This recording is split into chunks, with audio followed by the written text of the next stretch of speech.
በዛሬው የመጽሐፍ ቅዱስ ታሪክ የእርሱ ስም የሀገር መጠሪያ ስለሆነው ከሰውም ከእግዚአብሔር ጋር ታግለህ አሸንፋል የተባለውን የያዕቆብን ታሪክ እናያለን።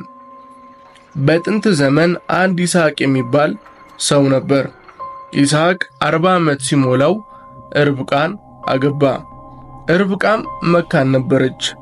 ይስሐቅ ወደ እግዚአብሔር ጸለየ፣ እግዚአብሔርም ጸሎቱን ሰማ። ርብቃም ጸነሰች። ልጆቿም ገና በማህፀን ሳሉ ይጋፉ ጀመር። ርብቃ ለምን እንዲሆንብኛል ብላ እግዚአብሔርን ለመጠየቅ ሄደች። እግዚአብሔርም እንዲህ አላት፣ ወገኖች በማህፀንሽ አሉ፣ ሁለትም ሕዝቦች ከውስጥሽ ተለያይተው ይወጣሉ። አንደኛው ከሌላው ይበረታል፣ ታላቁም ለታናሹ አገልጋይ ይሆናል አላት። የመውለጃዋ ጊዜዋ ሲደርስ መንታ ወንድ ልጆች በማህፀኗ ነበሩ።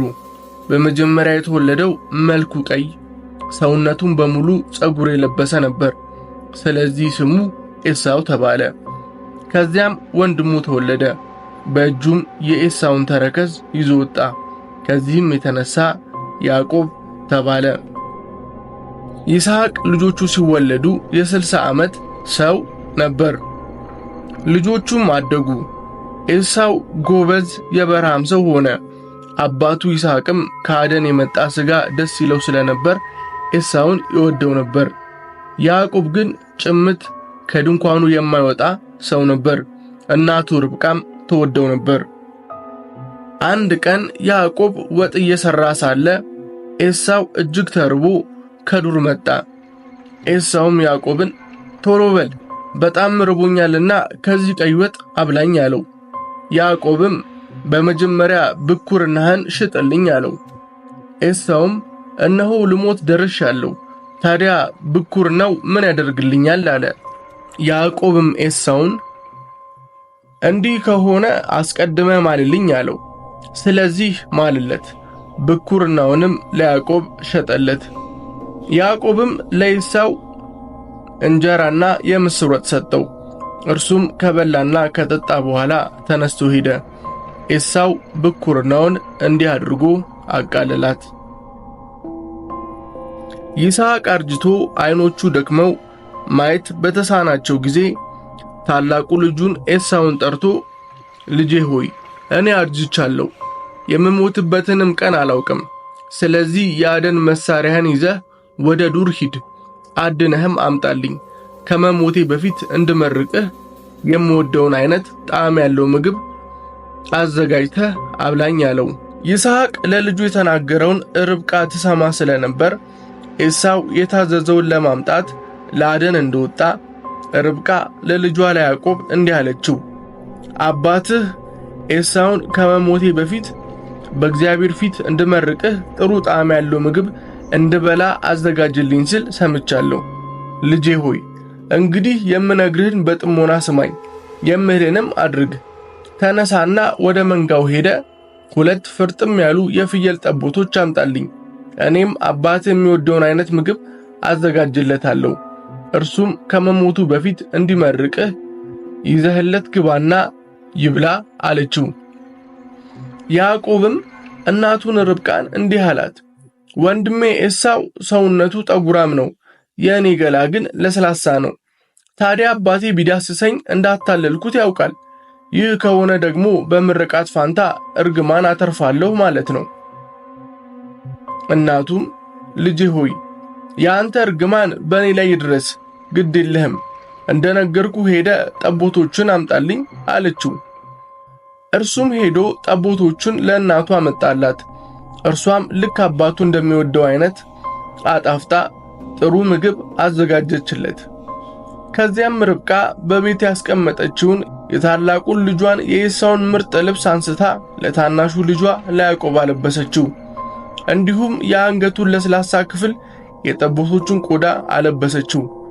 ከዚያም ያሰናዳችውን ጣፋጭ መብልና እንጀራ ለያዕቆብ ሰጠችው። ያዕቆብም ወደ አባቱ ሄዶ አባቴ ሆይ አለ። ይስሐቅም እነሆ አለው ልጄ፣ ለመሆኑ አንተ ማን ነህ አለው። ያዕቆብም አባቱን እኔ የበኩር ልጅህ ኤሳው ነኝ፣ ያዘዝከኝን አድርጌያለሁ። እስቲ ቀና በልና እንድትመርቀኝ አድኜ ካመጣውልህ ብላ አለው። ይስሐቅም ልጁን ልጄ ሆይ ከመቼው ቀናህና መጣ ሲል ጠየቀው። ያዕቆብም እግዚአብሔር አምላክህ አሳካልኝ ብሎ መለሰለት። ይስሐቅም ያዕቆብን ልጄ ሆይ አንተ በርግጥ ልጄ ኤሳው መሆንን እንዳውቅ እስቲ ቀረብ በልና ልዳብስህ አለው። ያዕቆብም ወደ አባቱ ወደ ይስሐቅ ተጠጋ። አባቱም በእጁ እየዳሰሰው ይህ ድምፅ የያዕቆብ ድምፅ ነው፣ እጆቹ ግን የኤሳው እጆች ናቸው አለ። እጆቹ እንደ ወንድሙ እንደ ኤሳው እጆች ጠጉራም ስለሆኑ ይስሐቅ ያዕቆብን ለይቶ ማወቅ አልቻለም። ይስሐቅም በርግጥ አንተ ልጄ ኤሳው ነህን ሲል ጠየቀው። ያዕቆብም አዎ ነኝ ብሎ መለሰ። ከዚያም በል እንግዲህ ልጄ እንድመርቅህ አድነ ካመጣኸው አቅርብልኝና ልብላ አለው። ያዕቆብም ምግቡን ለአባቱ አቀረበለት፣ የወይን ጠጅም አመጣለት። እርሱም በላ ጠጣም። ከዚያም አባቱ ይስሐቅ ያዕቆብን ልጄ ሆይ እስቲ ቀረብ በልና ሳመኝ አለው። ያዕቆብም ቀርቦ ሳመው። ይስሐቅ የያዕቆብን ልብስ ካሸተተ በኋላ እንዲህ ብሎ መረቀው፣ እነሆ የልጄ ጠረን እግዚአብሔር እንደባረከው እንደ መስክ መዓዛ ነው። እግዚአብሔር የሰማይን ጠል የምድርንም በረከት የተትረፈረፈ እህልና የወይን ጠጅ ይስጥ። መንግሥታት ይገዙልህ፣ ሕዝቦችም ተደፍተው እጅ ይንሱ። የወንድሞችህ ጌታ ሁን፣ የእናትህም ልጆች ተደፍተው እጅ ይንሱ። የሚረግሙህ የተረገሙ ይሁኑ፣ የሚባርኩ የተባረኩ ይሁኑ። ይስሐቅ ያዕቆብን መርቆ እንዳበቃ ያዕቆብ ገና ከአባቱ ዘንድ ሳይወጣ ወዲያውኑ ወንድሙ ኤሳው ከአደን ተመለሰ። እርሱም ደግሞ ጣፋጭ ምግብ በማዘጋጀት ለአባቱ አቅርቦ አባቴ ሆይ እንድትመርቀኝ እስቲ ቀና በልና ካደንኩት ብላ አለው። አባቱ ይስሐቅም አንተ ደግሞ ማነ ሲል ጠየቀው። እርሱም እኔማ የበኩር ልጅህ ኤሳው ነኝ አለው። በዚህ ጊዜ ይስሐቅ ክፉኛ እየተንቀጠቀጠ ታዲያ ቀደም ሲል አድኖ ያመጣልኝ ማን ነበር? አንተ ከመምጣት በፊት በልቼ መረኩት፣ እርሱም በርግጥ የተባረከ ይሆናል አለው። ኤሳው የአባቱን ቃል ሲሰማ ድምፁን ከፍ በማድረግ ምር ብሎ አለቀሰ። አባቱንም አባቴ ሆይ እኔንም ደግሞ እባክህ መርቀኝ አለው። ይስሐቅም ወንድምህ መጥቶ አታሎኝ ምርቃትን ወስዶብሃል አለው። ኤሳውም ይህ ሰው ያዕቆብ መባሉ ትክክል አይደለምን? እኔን ሲያታልለኝ ይህ ሁለተኛው ጊዜው ነው። መጀመሪያ ብኩርናዬን ወሰደብኝ፣ አሁን ደግሞ ምርቃቴን ቀማኝ አለ። ቀጥሎም ታዲያ ለእኔ ያስቀረሁ ምንም ምርቃት የለም ብሎ ይስሐቅን ጠየቀው። ይስሐቅም ለኤሳው በአንተ ላይ የበላይነት እንዲኖረው ወንድሞቹ ሁሉ አገልጋዮቹ እንዲሆኑ እህሉ የወይን ጠጁም የተትረፈረፈ እንዲሆንለት መርቄዋለሁ። ታዲያ ልጄ ለአንተ ምን ላደርግልህ እችላለሁ ሲል መለሰለት። ኤሳውም አባቱን አባቴ ሆይ ምርቃት ይህችው ብቻ ናትን? እባክህ አባቴ እኔንም መርቀኝ አለው። ድምፁንም ከፍ አድርጎ አለቀሰ።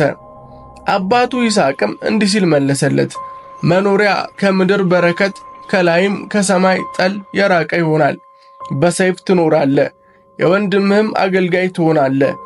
አምረረህ በተነሳ ጊዜ ግን ቀንበሩን ከጫንቃ ላይ ወዲያ ትጥላለህ አለው። አባቱ ያዕቆብን ስለመረቀው ኤሳው በያዕቆብ ላይ ቂም ያዘ። በልቡም ግድ የለም የአባቴ መሞቻው ተቃርቧል፣ ከለቅሶ በኋላ ወንድሜን ያዕቆብን እገድለዋለሁ ብሎ አሰበ። ርብቃ ታላቁ ልጇ ኤሳው ያሰበው በተነገራት ጊዜ ታናሹን ልጇን ያዕቆብን አስጠርታ እንዲህ አለችው፣ ወንድምህ ኤሳው ሊገልህ ጊዜ እየጠበቀ ነው። አሁንም ልጄ ሆይ እኔ የምልህን አድርግ። በካራን ምድር ወደሚኖረው ወደ ላባ ቶሎ ሽሽ። የወንድምህ ቁጣ እስከሚበርድ እዚያው ቆይ። ነገር ግን ቁጣው በርዶለት ያደረክበትንም ከረሳ በኋላ እንድትመለስ እልክብህና ትመጣለህ።